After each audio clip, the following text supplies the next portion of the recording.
कोल्हापूर शहरालगत असलेल्या लक्षतीर्थ वसाहत परिसरामध्ये एका घराला भीषण आग लागल्याची घटना घडलेली आहे।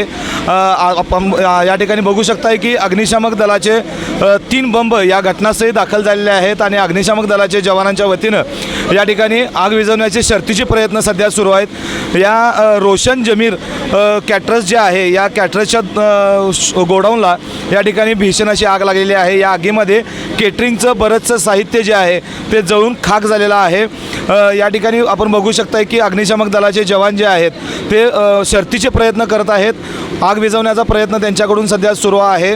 दुसरीकडे जर बघायला गेलं तर हा जो लक्षतीर्थ वसाहत परिसरामध्ये हा जो रस्ता आहे हा रस्ता जो आहे तो चिंचोळा असल्यामुळं या ठिकाणी अग्निशामक दलाच्या वाहनांना येण्यासाठी बराच उशीर झालेला आहे।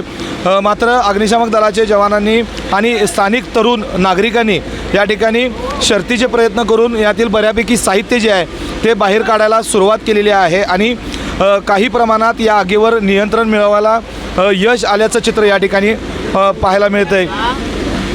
अद्याप आगीचं नेमकं काय समोर आलं नसलं तरी शॉर्ट सर्किटमुळं कुठंतरी ही आग लागल्याची प्राथमिक माहिती किंवा या परिसरातील नागरिकांच्याकडून माहिती मिळत आहे। माझ्यासोबत या ठिकाणचे परिसरातील काही नागरिक आणि तरुण आहेत, आपण त्यांच्याशी बोलूयात। काय सांगाल, ही आग कधी लागली आणि कशा प्रकारे लागली, काय ते नेमकी परिस्थिती होती?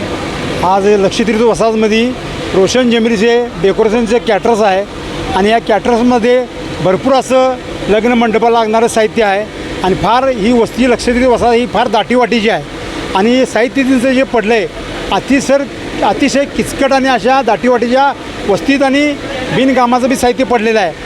आणि आज बघायला जर गेलं तर आपण ही आग जे शॉर्ट सर्किटनं लागलेली आहे। शॉर्ट सर्किटनं आज जे बघायला गेलं तर नवीन मीटर इलेक्ट्रॉनिक बसवलेले आहेत त्या कुठली सुरक्षेच्या दृष्टिकोनाने ही काळजी घेतलेली नाही।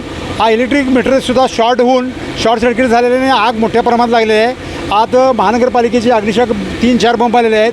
ह्या भागातले सर्व नागरिक, इथले स्थानिक नगरसेवक सगळे एकजुटीनं एकत्र होऊन या आग विझवण्याचा प्रयत्न करत आहेत। एकच प्रशासनाला विनंती आहे, अशा दाटीवाटीच्या वस्तीत जे आहे जर आपण सुनियोजित जर काय केलं तर याचे डेकोरेशनचं साहित्य भरपूर प्रमाणात जे वेस्टेज मटेरियल आहे हे भरपूर पडलेलं आहे, ते ती जवळ तेव्हा विल्हेवाट लावावी।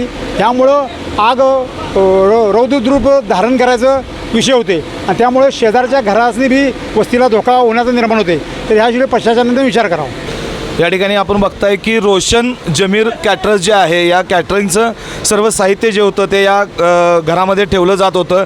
या ठिकाणी केटरिंगचं गोडाऊन केलं होतं आणि या गोडाऊनमध्ये ही आग लागलेली आहे। या आगीमध्ये आपण बघू शकताय की प्लास्टिकच्या ज्या खुर्च्या आहेत त्या खुर्च्या देखील आता वितळलेल्या आहेत आणि नेमकी ही आग कशामुळं लागली हे कारण थोड्याच वेळात आपल्यासमोर माहिती येईल।